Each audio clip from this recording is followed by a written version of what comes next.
Hello guys, স্বাধীনতা দিবসের সময় আসলে একটা বিতর্ক বাংলাদেশে খুব মাথাছাড়া দিয়ে ওঠে। তা হলো স্বাধীনতার ঘোষণা কে দিয়েছে। বিএনপির পক্ষ থেকে বলা হয় স্বাধীনতার ঘোষক জিয়াউর রহমান, আর আওয়ামী লীগের থেকে বঙ্গবন্ধু শেখ মুজিবুর রহমান।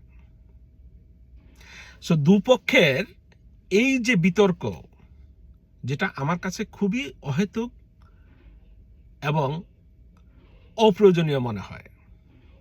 কারণ এই বিএনপি আওয়ামী লীগ যখন স্বাধীনতার ঘোষণা কে দিয়েছে সেটা নিয়ে তর্কে লিপ্ত, তখন সে শিবিরের বেজন্মারা ঢাকার রাজপথে মিছিল দিচ্ছে তারা স্বাধীনতা এনেছে।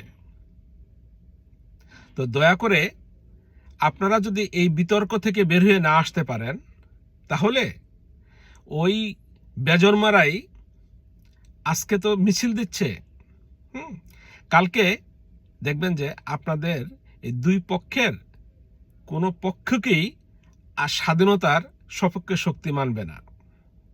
তাই বিনীতভাবে বলতেছি, স্বাধীনতার ঘোষণা দেওয়া বা স্বাধীনতা আনার চেয়ে স্বাধীনতা রক্ষা করা অনেক অনেক বেশি কঠিন কাজ।